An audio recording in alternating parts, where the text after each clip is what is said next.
अंजनापुर, एक ऐसा गांव जहां लोग दरवाजा बंद करना भूल जाते थे, लेकिन बातें करना नहीं।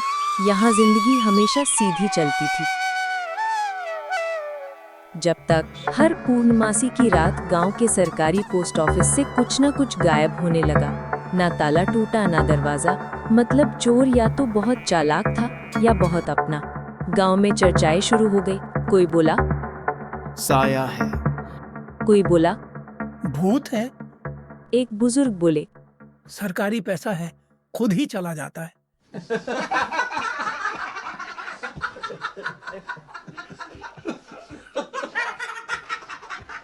मजाक चल रहा था, लेकिन डर असली था। अगर ताला नहीं टूटा तो अंदर कौन गया? गांव में आया नया इंस्पेक्टर विक्रम।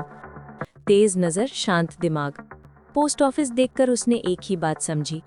ये चोरी बाहर वाले का काम नहीं, ये काम किसी ऐसे आदमी का है जो गांव की आदतें जानता है।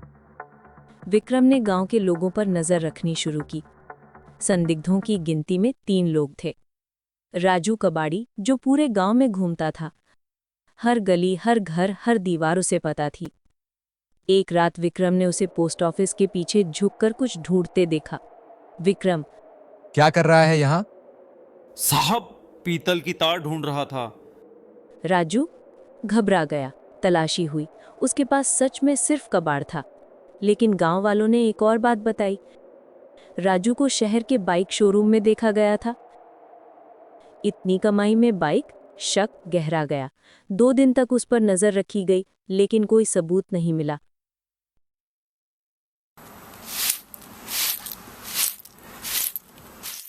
पोस्ट ऑफिस की सफाई हर सुबह बिंदु करती थी।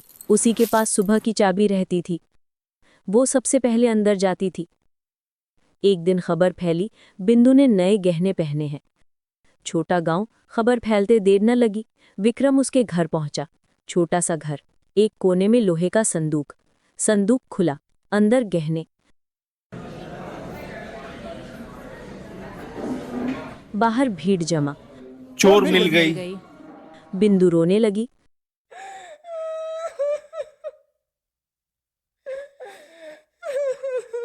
साहब, ये मेरी माँ के हैं। 2 साल पहले गिरवी रखे थे, कल छुड़ाए हैं। रसीद देखी गई, पुरानी तारीख। जौहरी ने भी पुष्टि की।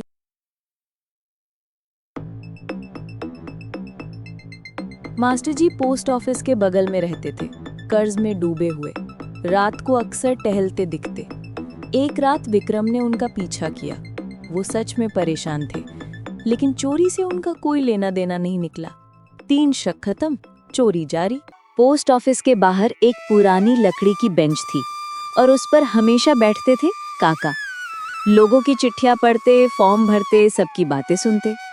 वो कम सुनते थे, आंखों पर मोटा चश्मा।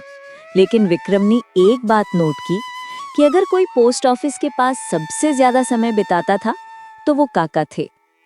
एक दिन काका पहले से जानते थे कि पोस्ट ऑफिस में बड़ी रकम आई है। विक्रम, आपको कैसे पता? अरे बेटा, लोग खुद बता देते हैं। हंसे। जवाब सामान्य था, पर सवाल बचा रहा। काका का एक बेटा था, शहर में पढ़ा लिखा, होनहार। जब गांव आता, काका के पास बैठता, लोगों के फॉर्म भर देता। गांव वाले तारीफ करते। काका, तुम्हारा बेटा बड़ा तेज है। वो विनम्र था, सबकी मदद करता। एक रात विक्रम ने पोस्ट ऑफिस के पीछे एक परछाई देखी। पास जाकर देखा, काका। नींद नहीं आ रही थी। उस रात चोरी नहीं हुई, लेकिन शक रह गया। पंचायत में भी चर्चा हुई। सबकी नजर धीरे धीरे काका पर गई, जो हमेशा पोस्ट ऑफिस के पास रहता है। काका चुप रहे। जांच कई दिनों से चल रही थी, लेकिन चोर हाथ नहीं आ रहा था। तभी एक दिन काका का बेटा मोहन पोस्ट ऑफिस के बाहर खड़ा मिला। सर, अगर बुरा ना माने तो क्या मैं मदद कर सकता हूँ? विक्रम ने उसे देखा। सीधा साधा लड़का, आंखों में आत्मविश्वास। कैसी मदद?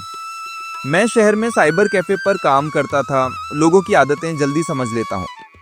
गांव में ये क्वालिफिकेशन FBI से कम नहीं थी। 1 महीने चोरी नहीं हुई, गांव ने राहत ली। फिर अगली पूर्णमासी डबल चोरी, दस्तावेज और पैसा दोनों गायब। अब साफ था कि कोई पुलिस की हर चाल जानता है। विक्रम ने एक नई चाल सोची। उसने अपने पुलिस सहकर्मियों से कहा, आज रात हम नकली खबर फैलाएंगे। विक्रम ने अफवाह फैलवाई। पोस्ट ऑफिस में इस बार बहुत बड़ी रकम आई है और पुलिस शहर जा रही है। सुना है शहर में किसी मंत्री के लड़के की शादी है। पुलिस को तो बस मंत्रियों की जी हुजूरी करने से फुर्सत नहीं है। असल में पुलिस छिप गई। पूर्णमासी की रात दरवाजा धीरे से खुला, एक साया अंदर घुसा, लॉकर खुला, लाइट जली, सामने मोहन। तुम? तभी काका दौड़ते हुए आए। मोहन, तू तो मेरी इज्जत था। पूरा गांव सन्न। मोहन शहर में कर्ज में फंस गया था, गलत लोगों में पड़ गया। विक्रम के साथ रहकर हर प्लान जानता रहा और उसी का फायदा उठाता रहा। काका बिल्कुल बेगुनाह थे। उनका भरोसा उनके बेटे ने ही इस्तेमाल किया। मोहन को ले जाया गया। अगले दिन काका फिर उसी बेंच पर बैठे, लेकिन अब वो चिट्ठियां नहीं पढ़ते, बस खामोशी पढ़ते हैं।